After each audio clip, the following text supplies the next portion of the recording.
Hey everyone, welcome back to another episode from AMPro Engineering.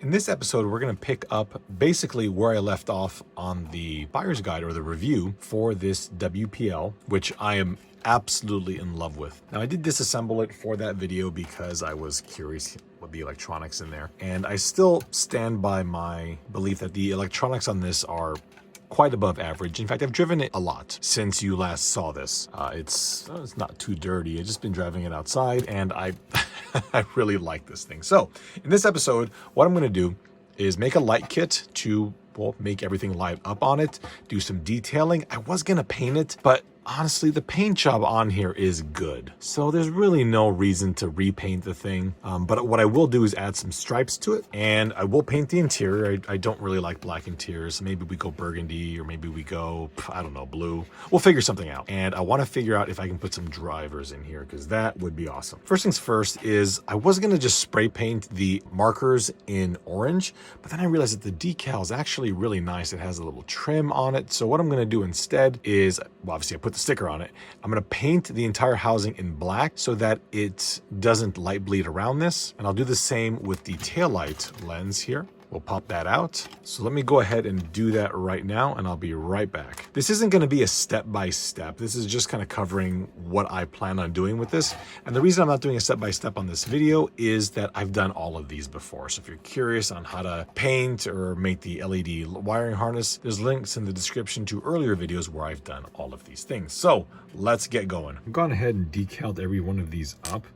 You know, these don't look so bad when they're installed because you've got that little bit of a black border. You can see some of the clear, but more importantly, the cab markers are going to look really cheesy. You know, you get the little orange decal in the middle and the rest of it's just clear. So once we paint these black, they'll be quite a lot nicer. I also pulled the headlights out of the car, not because I want to modify that, but I want to modify the grille. Because they're clear, you can see the black ring around it. So I'm going to go ahead and paint that silver, and that will give it more of a headlight look. All the light lenses are drying. Let's look at the cab again. I've gone ahead and masked off the weather stripping, so we'll paint that black, and I'll do that at the rear also. That I don't think I'll have to mask off because it's heavily embossed. I also want to paint these little cylindrical nubs here black, because these are on the real car. These would be rubber bump stops for when you flip open the bed. Gasket was painted, and then I also painted the silver on the headlights, and now when we install them, you're gonna see it looks, I think, quite a lot better. It's a lot brighter. No longer has that dark outer ring. Oh yeah, it's a lot better. So we'll pull off the sticker, and hopefully I did not screw this up. Cool. I don't know what it is, but every time you add weather stripping, it just seems so much nicer on the car. It gives it a little bit more depth and contrast. That's a lot better. As you can see, I did have to remove the wipers, which was unfortunate. Then the back windows also got it on there too. Now I want to see if I can leverage this plug here at the front, and let's take a look and see if I can get some power out of this. Now the truck is on, and just to double check, I'm going to go ahead and touch these two terminals here, and we should get 3 volts. Now, we need to figure out which one of these is ground. I don't know which one that is, so let's just grab this one because these two are bridged. Maybe that's ground. Nothing. 3 volts. 3 volts. So we got 3 volts here, 3 volts there, and 3.2 volts there. I think we're going to be okay with 3 volts because I'm not using anything white. I'm using amber and I'm using red. So I just want to use these two. I could use this, but to be honest, I don't know if that's going to overload that circuit. I mean, to be honest, it could overload the circuit that I'm working on here. But let's just go ahead and go from here to here. And looking at the voltmeter, that is a positive voltage. If we flip these terminals, these leads around, you can see that that's going to show negative. And we don't want to do that. We do want to ensure that our voltage is positive and negative because the diodes are only going to work in one direction. So we'll solder our negative lead there and our positive lead here at the third one. With all the wiring done, we can install the LEDs in the body, but I got to put the body back together. To do that, we've modified the interior. So I've gone ahead and painted it orange and installed, I believe this is the Scarlet Witch from the Marvel series. Now she's a bit under scale, but I think it's going to work okay because she's going to fit in the cab nicely, and I just didn't feel like shaving down the legs and all that to get them to fit. I had to cut her jacket a bit and her hair. But otherwise, she fits really nicely now. And over here, she's got her frog, Airtronics XL2P, and a shoe. It's actually her old foot, the feeder cut off, and another shoe on the floor. I get a lot of questions as to where do I get these little Tamiya models. To be honest, a vending machine in Korea. Let's go ahead and install the window. You can see that all the trim has been put back on the car. Bumpers are back on, so we'll put the window in. Then we can run the wires for the lights. Then we can put the, this is gonna be horrible. Ugh. Okay, well, let's try it. Window first. All right, so to install those LEDs, I had to just line the cab up with the bed roughly, run the lights, put a little bit of hot glue in the hole, and stuff it in. Unlike the holes for the taillights and the headlights, these really aren't deep enough to hold the LED in by itself. Now the interior goes in, make sure you put the headlights in, and then we can put the body back on the chassis in theory. Okay, that was horrible. So just little by little, I just had to kind of finagle it in there, and it went in.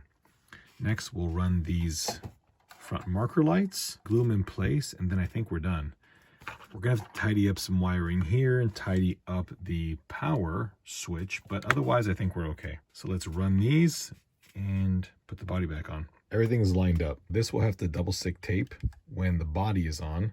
And this here, it's a little too long, so we'll just zip tie that out of the way. This wire is not gonna be a problem. Make sure we plug that in, and I'm keeping the lights on the car just in case something stops working while we're assembling it, so that we don't actually assemble the whole car and then have to take it apart because something stopped. So I'll just kind of drop all this on now and cross my fingers. Well, that wasn't as bad as I would have thought. It turns out the power switch actually can fit right behind the battery box, which is great, so I can hit that without it being visible. You can tuck these wires a bit more out of the way. Here at the front, I made a little notch so that the turn signal lights come straight through there. All the electronics are nicely tucked up in there, out of everybody's way. Tail lights, all operational, cab markers, and most importantly, there we go. This looks good. I thought the orange was gonna be a little bit too bright, and I mean, you know it is. Oh, sorry. That is just the truck saying, did you forget about me? Now let's add some stripes. I have these stripe sheets of just random colors that I picked up from MCI Racing. And I also have this decal sheet from my Thunder Tiger Toyota Hilux that I never used. This was the idea that I kind of wanted to do on this truck here, but forgot that I even had this. Now I don't want the orange, or is that, nah, it's orange, I guess. I do want this magenta color, because if anybody's been on this channel for long enough, you know my weird obsession with magenta. Let's see if I can get these stripes to somehow line up on this. I don't know if I will, but let's try and see if we are gonna be able to do that. I might be onto something here. I think if we use this, we can cut the bottom of it off to get it a little flatter, and we can line this, the top of the orange line, up with that body line right there. And what's kind of annoying is that the main cab and the bed, their body lines don't line up, which makes sense because this is a utility bed, and the front half could have also been a van. Now, I don't know if on the real Suzuki, if this bed here transcended multiple iterations of this truck, but needless to say, we do have an issue with some body lines lining up. Maybe if that isn't going to work, maybe we can like line it up with the top of the yellow. So let me cut this bottom flat here, cut out the whole sticker liner and all, and see how it fits. I like something like this, but the problem is here at the rear, it's not only going to be difficult to connect both decals, you know, because that's quite a long distance to travel. On top of that, you can see that the stripe location inverts. Now, if I use this one over here, these would then line up, as we can see here, like that. The problem is it doesn't look very good. So I think what we've got is, this gave me an idea of what to do, but we're gonna need to make our own decals. So again, I'm using these decal sheets that I bought from MCI Racing, but you can use anything you want that's peelable, I guess. Pretty important to have a metal ruler, because we're going to use a very sharp X-Acto knife and use the edge of this very carefully to get a sharp edge. I must implore you to be extremely careful, because an X-Acto knife, if you slip, can do horrific damage. So please be very careful with an X-Acto knife. And if you're younger, it's best if you have your parent or guardian help you with this. All right, so I'm going to do my best to show how I do this on camera, but it's So basically I want a yellow stripe, and to do that I eyeball stuff like this because I'm just able to. If you're not able to, don't feel bad. I've done this for my entire life, so I'm used to it. It's easy enough to just, you know, mark out with a ruler and a pen the offsets to figure out how to get a nice straight line, and that is just about it. So we'll just run the X-Acto knife. You don't need to put too much force on it because the X-Acto knife is very sharp, and it should give us a nice sharp line. And we need, I think we're going to need one more of these. So round about there, round about there. The flashlight can help, by the way, because it'll show the sharp edge that you just created, and it looks like... You might be thinking perhaps I should sketch something, and you'd be right. But to be honest, I've never sketched a thing in my entire life. When it comes to stuff like this, I just know how it's going to look. Does that mean I don't mess up? No. I just never learn is the problem. Okay. So I think round about here to just about there. Just about there should be good. So from there to there. And let's pick a body line. So we'll do that. Yeah, let's pick this line right here. It's a good idea to go a little bit longer, just in case. You know, I'm a big proponent of painting and masking these stripes, but this paint job is really good on this car, and usually I paint the stripe base color first and then work my way up from there. And since I'm not going to respray this, there's no reason to do that. To do this, we're going to make things simple. I'm going to use the width of the ruler. Okay, let's cut the top first. And again, I apologize for the viewing angle here, but if this is not directly in front of me, I won't get it down proper. All right, so we're just going to go from here. That sounds about right. Oh, no, I messed it up already. You have to follow the bed. I'm not going to put it straight onto the body because the bed is crooked, or at least it's at a slightly different angle than the body is, so that would look funny on the body. Pretty good. Don't shove it down too hard initially because we don't know what our alignment is like. So that looks about right. And don't underestimate eyeballing things like this. The thing is, when you eyeball stuff, you're getting more of a big picture, and there are very often times where just making sure something looks right by eye is more important than actually having measured it. So I'm not going to cut it right on the edge. I'm going to cut it right there. Don't press too hard because you don't want to cut through the paint on your car body. We're going to do the same thing with this body line right here.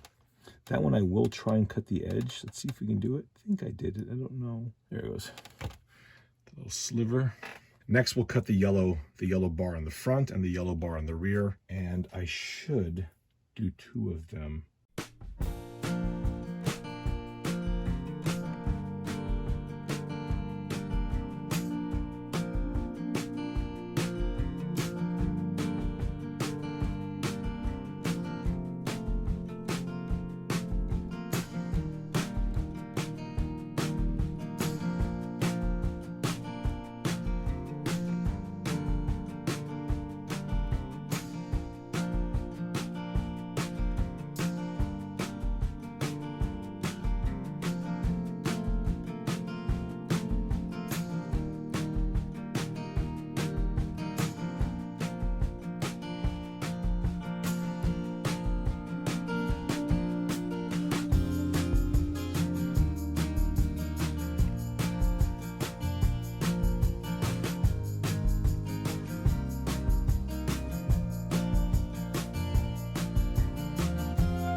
last step here, we want to make sure that all these are the same length. So we're gonna just clamp that down with my finger.